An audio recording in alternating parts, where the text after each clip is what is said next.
Learn, friends. I hope you enjoyed the beautiful weekend we had. It was so nice, so warm. Kind of feels like summer.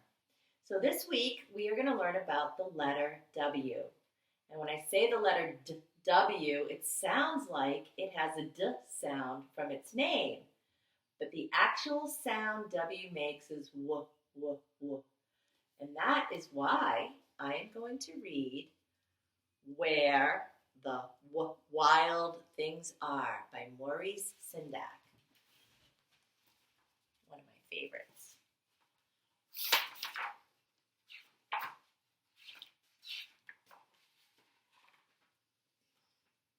The night Max wore his wolf suit and made mischief of one kind.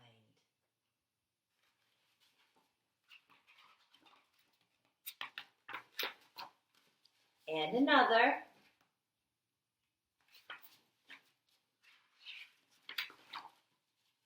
His mother called him Wild Thing, and Max said, "I'll eat you up." So he went to bed without eating anything.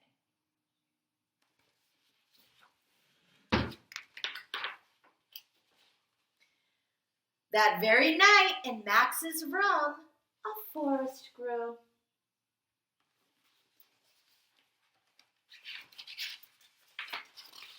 And grew.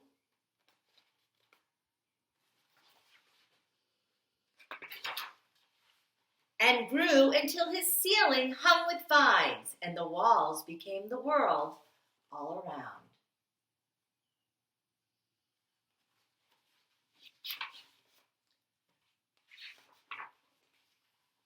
And an ocean tumbled by with a private boat for Max, and he sailed off through the night and the day.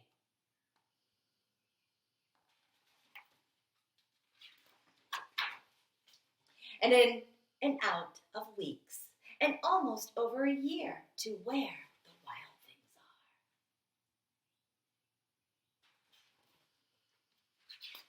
are.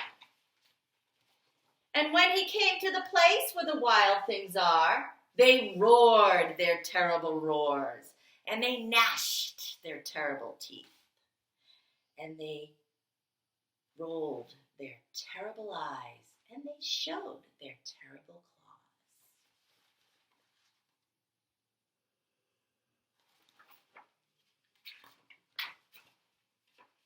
Till Max said, "Be still," and tamed them with the magic trick of staring into all their yellow eyes without blinking once. And they were frightened, and they called him the most wild thing of all.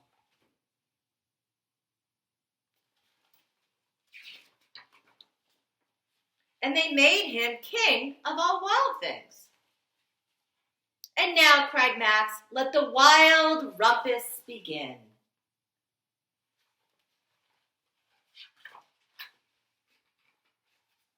And they're howling at the moon and dancing and climbing and swinging from trees and parading all around.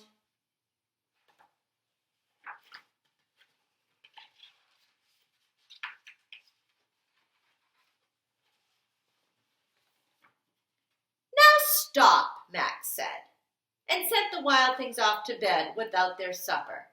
And Max, the king of all wild things, was lonely and wanted to be where someone loved him best of all. Then all around, from far away across the world, he smelled good things to eat. So he gave up being king of where the wild things are.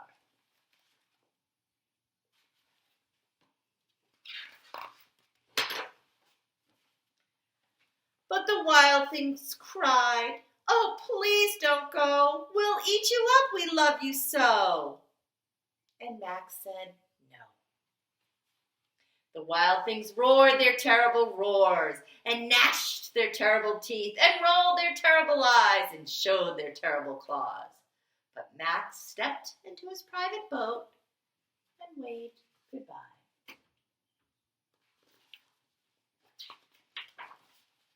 and sailed back over a year and in and out of weeks and through a day.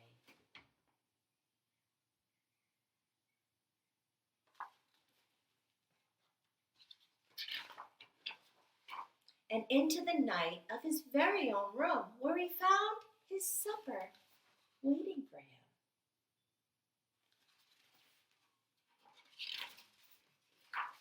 And it was still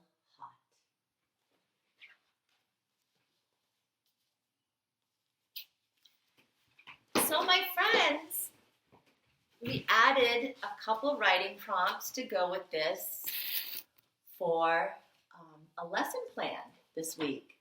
And we have two choices. I have one that says, if I were a wild thing, I would look like this.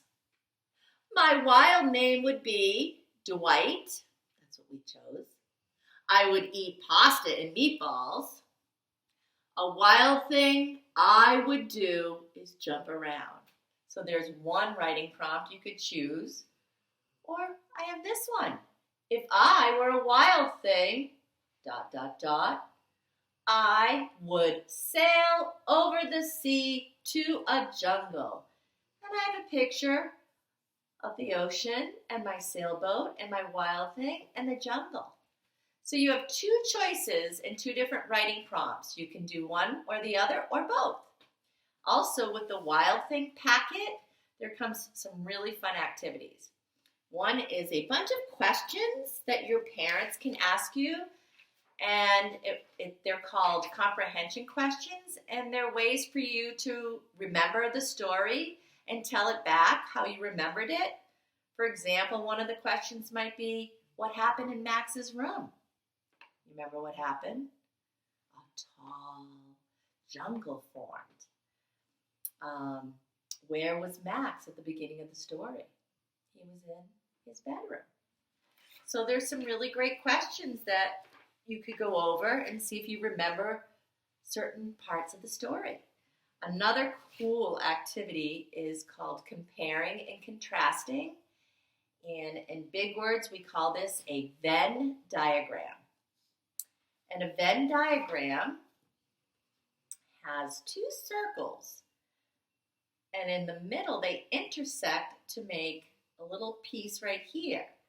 Right here, this circle says Max, this circle says Wild Thing. Here, I put all the things that I can think of. I can draw a picture or I could do it in words of things that Max did. Over here, I put things that the Wild Things did. And in the middle, I put things that they have in common or the same. For example, one of the things they had in common was they were both sent to bed without any supper. So I could either write that or draw a picture. So that's a really fun activity to do, and it helps you compare and contrast the characters in the story. I hope you love this story, and I'm going to end with a song.